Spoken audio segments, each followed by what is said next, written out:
James Quest, and last night I just got finished watching episode 7 of Daredevil Born Again. And yeah, this was an interesting one after I loved episode 6 so much. Episode 7, I'm pretty conflicted by. It felt like they were rushing through the whole Muse storyline to end it in one episode. And I mean end it, like, Muse dies. Muse is dead. It's weird because it felt like, I don't know, I guess maybe the marketing or something, it just kind of felt like Muse was supposed to be a much bigger part of this show, but he entered so late into it, and then the next episode, he's just gone now.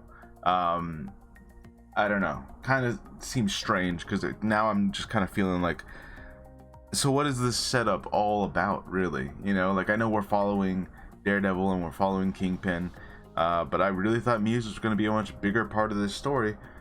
But anyways, let's get into it. So Muse basically, he absolutely turns out to be the guy we all suspected he was. He's that kid that was in line to see Matt's girlfriend, the therapist, got her to sign the book, and so he has an appointment with her, and he basically he acts really creepy until he just outwardly confirms that he is Muse. So okay, mystery's over there. And then he proceeds to try and, take her blood and make some art. And Daredevil manages to figure out where she is by kind of... Look, it's a superhero show. There's a lot of silly sequences. And I understand, like, you have to figure out a way for him to know that this guy who paints things is after his girlfriend. But the way they do it is that he finds some of the art that he's been making in his lair, and he like feels the artwork, like the paint that's on paper, or even just drawings. They might even just be drawings. He like feels that, and then he remembers feeling his girlfriend's face, because he's blind, and somehow he's able to like make that connection. And I'm like, those drawings have to be exact. Like, in order for this to make any kind of sense, those have to be the most accurate drawings in the world, like measurements wise, like how the person's face feels, the size of it, everything like that. If you want me to buy that, like it I don't know, it just seemed very silly.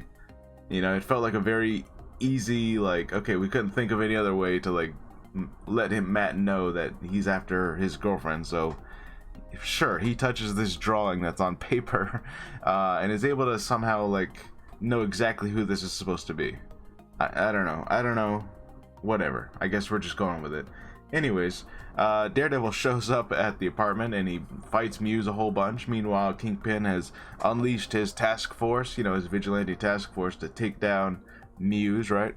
And it's a perfectly fine fight, and it ends with the psychiatrist lady shooting Muse, and now he's dead, and that's the end of Muse.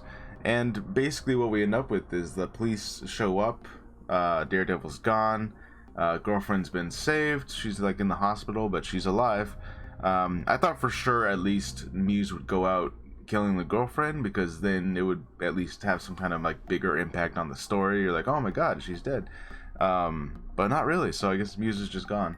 But Kingpin does put the story out there that like, hey, we're gonna say that my task force is the one who took out Muse, that way they get all the credit, and we don't have to credit any kind of vigilantes, like because he's so anti-vigilante now.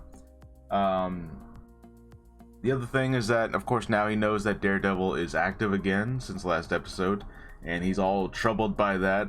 Daredevil was here. He's active again. Yeah, this guy dressing up as a... I don't know why I'm trying to do a Kingpin impression. Anyways, so... yeah, and that's pretty much the episode. His one friend at work does not like that he's out as Daredevil again. His girlfriend still doesn't, put two and two together that, like, hey, Daredevil knew my name. Weird that.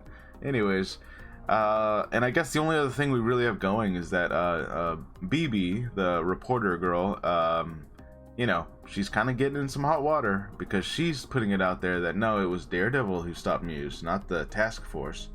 And so now that that one intern who loves Wilson Fisk so much He's kind of threatening her, you know, being like, hey, it would be in your best interest if you just went with our story, you know. And I don't know, I guess right now I'm just, you know, we got what, 2 episodes left, and with Muse gone, I'm just not sure what we're leading up to. Like, I guess maybe a standoff between Daredevil and the task force or something, or I don't know. I don't know, like, where this is going. Like, what's your big, you know, crescendo of this season? And I guess right here, like, I'm definitely starting to feel like where this show was heavily edited, because it feels like the Muse thing was supposed to last several episodes, but like here we like wrapped it up so fast. Like, okay, here's what his identity is, they're gonna have another big fight, he's dead, and now here's some of the aftermath, moving on, you know.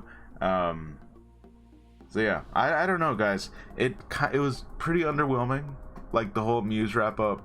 And if he's not like the big thing that we're kind of like leading up to between Daredevil and the task force, Muse is gone, then I don't know. You know, maybe the season ends with Kingpin kind of winning, and then we like leave it as a big cliffhanger for season 2. Because I know they're working on season 2 right now, so the show's moving forward.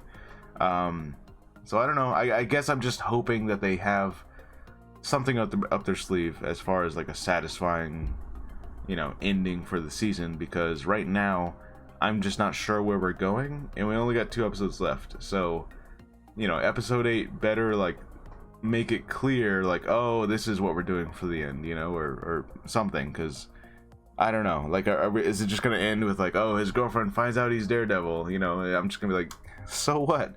Like, you know how many people find out that he's Daredevil, and then those people eventually die, maybe, or they're fine. I don't know. It just they need something big to like end the season on, and right now I'm just not seeing it, you know. Maybe we get another Bullseye appearance, like he escapes or something, and they fight again, because it began with him and Bullseye fighting, Foggy dying, and it just felt like such a big like moment. But then after that, it's just, I don't know. I was so hyped up after episode 6. You know, it felt like we had all these pieces moving together, and I'm like, oh, okay, we have like 4 episodes left. You know, we can have the task force and Muse and all these people like building up to one epic ending. And now it's just kind of, it's already finished, so now what? Anyways, let me know what you guys thought about episode 7 of Daredevil. I don't know. I gotta chalk this one up to the fact that they redid, you know, like half the show, and it just feels kind of weird now, kind of like out of place. So let me know what you guys think. I'll see you guys later. Bye.